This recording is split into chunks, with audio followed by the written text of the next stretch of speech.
inspiring interviews with today's top landlords. This is the Rental Income Podcast.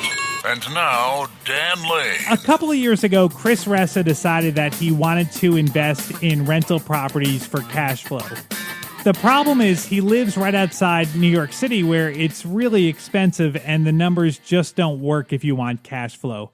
A market like that is more of an appreciation play, but Chris really wanted cash flow. And so what he decided to do was expand his search, and he started looking for areas that were maybe an hour or two away where the prices were a lot cheaper and the rents were still kind of high and the cash flow numbers worked a lot better. And that's what he did. He finally found an area where the numbers worked and his properties are doing really well. So today we're going to hear his story. Let's take a real quick break. We'll come back in 60 seconds and we'll meet Chris. Are you having a hard time finding great investment properties? Unfortunately, the best deals are rarely found locally. Successful investing begins with the right properties in the right markets. Norada Real Estate provides everything you need to invest in the best deals across the U.S. Our simple, proven system will help you create real wealth and passive monthly cash flow. Get your free copy of the ultimate guide to passive real estate investing at noradarealestate.com/guide. That's NORADA realestate.com/guide. If you're a do-it-yourself landlord and you're looking for the ultimate online resource to help you better manage your rentals, check out Rentler. They have everything you could possibly need to help you better manage your rental properties, from taking online applications to tenant screenings and online payment processing. They have a special offer just for our listeners. If you go to tryrentler.com/legal, you can download a report with the fair housing laws for all 50 states. That's tryrentler, tryrentler.com/legal. Hey, Chris, thanks for coming on the show. All right, let's just jump right into your story. When you decided that you were going to buy a rental property, did you even consider properties close by, or did you just know it's too expensive where I live? I need to start looking in areas that are further away. Yeah, so being a little ignorant about the numbers on deals, I knew what type of rent to value ratios I was looking for. And that was really driving the bus for me on the investment and on the investments. I was looking for passive income. So my actual ROI and my cash on cash return, all important, but really looking for a place that I was getting significant positive income on a monthly basis. And, because I'm looking at it for the next 30 years, not just looking to make, over the next year, 2, 3 years. So if I had a longer term payback, more concerned about the positive cash flow every month. And So I started looking in my local area, primarily because in the New York metro area, it's huge rental market. Even some of the suburbs are huge rental market. So intuitively I thought, buying a rental property was going to work here. And, there's a ton of suburbs, plus you have Manhattan and the boroughs. You would think that you could find deals that penciled. Right. And I really couldn't. And so I expanded my geography. I said, from where I am, call it 2.5 hours in either direction, I would be willing to look. And so that brought me pretty much from Hartford, Connecticut to Philadelphia, Pennsylvania. And I started, chugging along and scouring the MLS in markets all the way down from Hartford to Philly. Now, it's kind of counterintuitive because, like you said, there's a lot of renters in your area. So you would think it would make sense to buy a rental property, but the prices are just too high and the rents aren't high enough, and it just doesn't work out. Like, I don't know how anybody makes any money renting out a property in your area. I don't know. They're either carrying a loss and waiting for appreciation, or they paid all cash. Right. Yeah. So it's just a different world or a different game than you and I are playing. So, Totally. All right. So you decided to venture out. And I think this is an important lesson, because no matter where you live, if you travel out a couple of hours, prices are going to get a lot cheaper and the numbers are going to work. So tell me about the first area that you started to look at. So the first few areas I said I'll start in Connecticut and work my way down. And I realized that a lot of the suburban markets were still trading like they were in New York Metro, even if they were an hour or 90 minutes out. And so as I kept going down south, I entered into New York. I ended up looking in the, call it traditional downstate New York, the Orange County, New York area, the northeastern Pennsylvania area, and I started to see deals really, really pencil.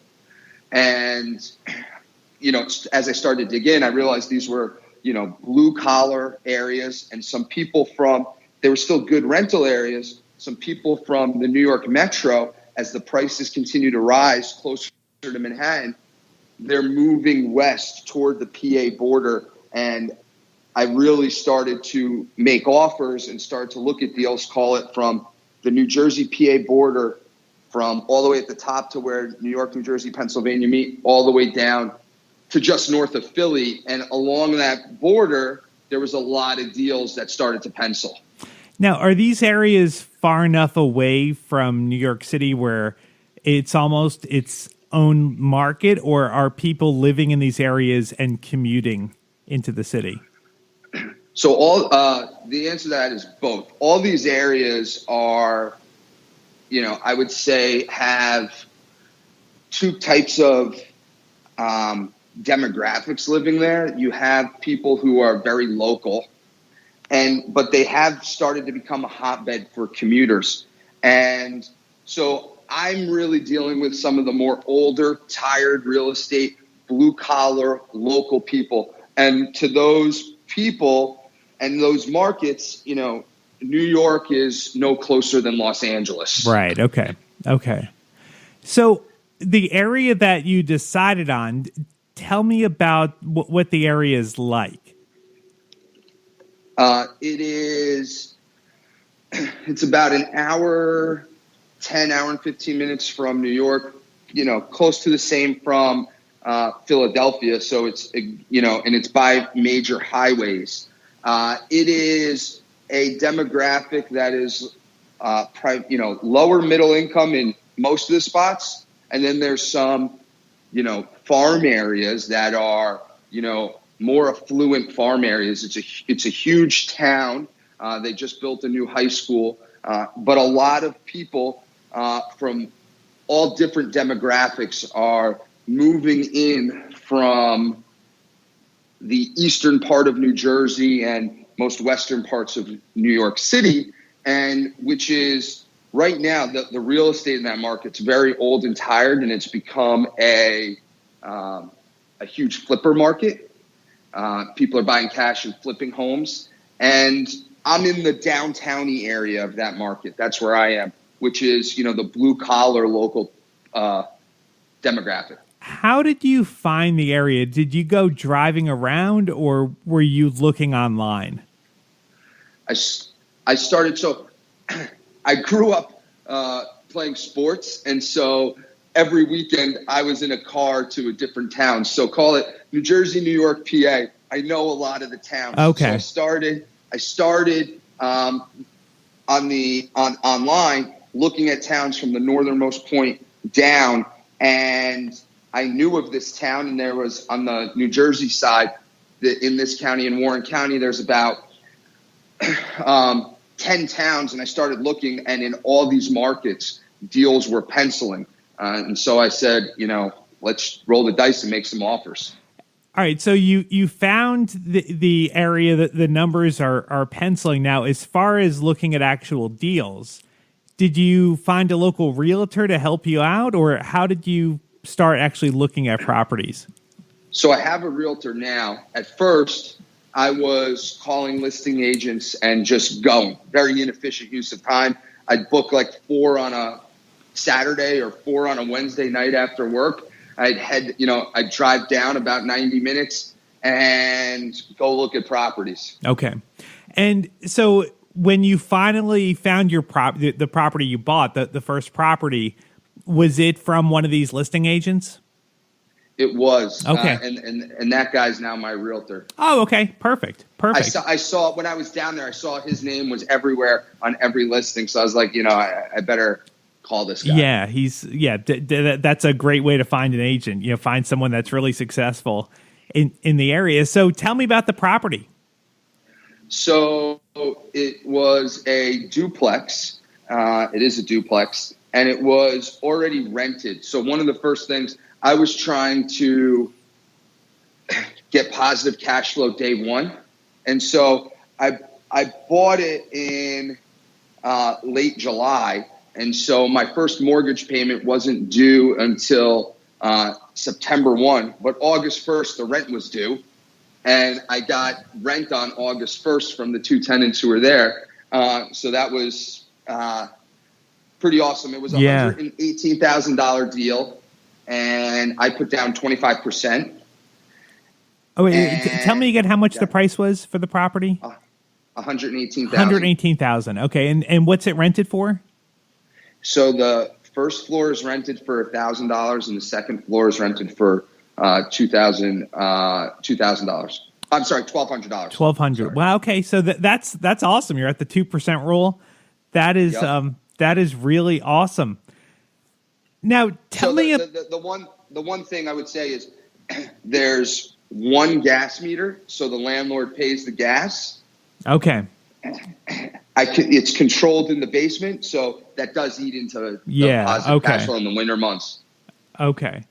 Now, tell me about what it's like managing these properties from so far away. Like, I guess first I should ask, do you have a property manager, or are you self-managing these properties? Self-managing, have a local handyman. So when there's an issue, I call him and he goes and takes care of it. That took a while to find somebody who, I could call on in the middle of the night to go fix something. Did you consider getting a manager at first? Like, were you like, I'm busy with my job, I'm not going to be able to run over here if there's an issue? Did you consider having a manager, or did you always want to manage right from the beginning? I thought for me to really understand, you read about that property management is the key. Yeah. I realized that, I decided, one day I want to get to a point where I can't self-manage, but for my first few properties, I wanted to be in the weeds and understand what was going on. And so there was no consideration for a property manager. I was going to do this on my own. I think that's a good idea. I think it's really important really a good idea to self-manage at first to really learn what goes into it. And I think if at some point you decide to hire a manager, you're going to understand everything so much better. So I think that was a good move. And so has it been a lot of work to manage it? Because you've got how many properties now? 3, okay. 5 units. Has it been a lot of work or aggravation to manage the properties? So,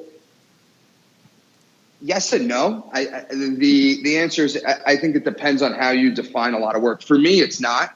Mm-hmm. For some, it would be. I knew going in, based on networking and my day job, that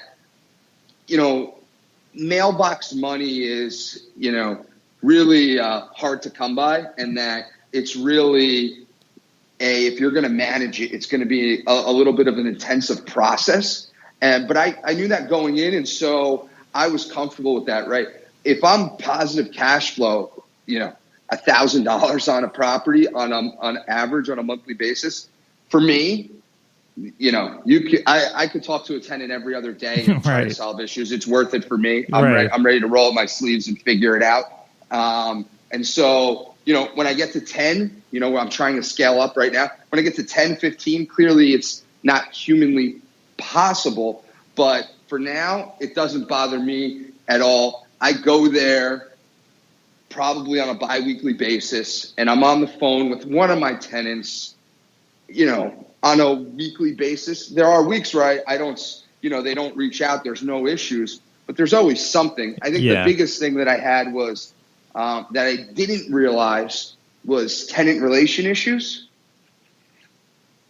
I have a duplex, and so when you have a duplex, right, I had one tenant who was smoking, and the other tenant got mad, and those type of issues. that's what I didn't expect. I was going in eyes wide open, understanding that, the roof leaks and toilets, that was going to be front and center for me, and I was going to have to deal with that. I didn't think about tenant relations issues and solving those. Right. And I've had more calls for that type of stuff than I have for maintenance issues. Yeah, that's an interesting thing that we probably don't talk about enough on this show is when you have a duplex, it's more than just managing that property. You're kind of managing the relationship between the tenants. Like you've almost got to match personalities up when you have two people living in such close quarters. So how did you resolve that? So one person's smoking and they probably feel like it's their right to smoke in the property. The other person doesn't like it, but they can smell it. So, they don't want to smell the smoke. How do you resolve that? So, first off, these are two new tenants. The first tenants that I bought had turned over. And so these were two new tenants. And, in my lease, there wasn't a no smoking clause. Okay. And so that going forward, that's in there. Good call. So I went down and I just tried to be human with the person. I said, listen, it's really causing a problem. Can you smoke outside? I understand it's not in the lease. You're allowed to do what you want to do, but I'm just asking. It's causing a challenge. I don't want there to be issues. Can you smoke outside? And coming down there, sitting with them, coming hat in hand, admitting that it is your right. I understand. They were willing to work with me. And plus now the added benefit is hopefully I won't have to deal, by the time that person leaves, I won't have to deal with, getting that smoke smell out of the house. Yeah, that can be a real nightmare. That's a good call. I'm happy that you're putting that in your leases. I put that in all my leases. I do not want to deal with that. So now tell me about the financing. So you said you put 25% down when you bought the property. So you've just done regular traditional bank financing for the properties you bought? Totally. So I spent a lot of time in the beginning, before I even put down a deal, networking with lenders. I was Googling every lender in the world and creating a list who would do residential rental properties and, making a list, calling, making connections. And for me in the beginning, enamored by, I was buying in 2016, the low interest rates and the prospect of getting 30 years fixed and putting down at that purchase price, putting down a couple grand more, got me into a different interest rate bracket, so, I'm slightly under 4% on a 30-year fixed mortgage. And since I'm, my focus is really about the monthly positive income, going to a traditional lender, 30-year fixed was the route that I chose. And that has worked well for me. That's great. Now, was it hard getting pre-approved? Like, tell me what the process was like as far as what kind of documentation the lenders wanted. Was there a lot of back and forth? So I had purchased for when you're dealing with what I've learned is when you're dealing with the traditional banks, it's no different than when you're purchasing your home. The only difference was I was buying a rental that had renters, and so they wanted leases. Mm-hmm.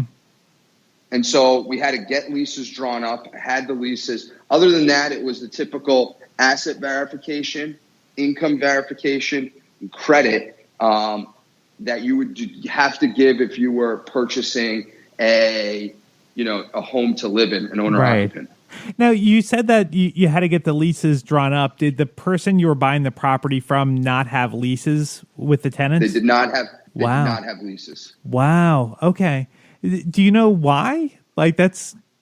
So the original, what we put in the offer was that I wanted estoppels, which was because I assumed there were leases. So I put in the offer to get an estoppel which is a document, a document that says, yes, buyer, but it's signed by the tenant. Yes, buyer, everything in these leases is accurate. I signed that lease that is for $1,000 a month. Okay. So we put in there to get estoppels. And then when we put that in the offer, it's like, well, you can't get estoppels because there's no leases. And she was just she lived an hour away. She used to live in the property, and she was just a, casual landlord and didn't think she needed them. Oh, okay. Did she have security deposits? No. Okay. So now, how does that work for you? So did you make them pay a security deposit when you bought the property, or are you just at risk no there? Security deposits. Couldn't get them. They didn't have to because their leases ran for about an extra 6 months, and so there was nothing I could do to force them unless I forced the seller, and I was, a overly ambitious buyer. Mm-hmm. And so, the seller was telling us, listen, I can't get these from the tenants and they're not willing to put it up. You either kick the tenants out upon, purchase because they don't have leases, mm-hmm. and you deal with that process, or you're not getting security deposits. Okay. And so I rolled the dice and said, you know what, I got leases and move forward. Yeah. Okay. All right. Yeah. Well, that's I think you had a good deal here, and you made that work. And having a $1,000 security deposit isn't gonna make or break a deal anyway. So but what I will tell you, what I learned was, when those leases rolled in 6 months, the tenants did leave to find new places, and so now I have to re-rent them. The call it quote unquote, $1,200 number that you hear to paint and carpet, that wasn't my number. There was this, I had about a $5,000 investment to get these really rent ready because these tenants were there for years prior.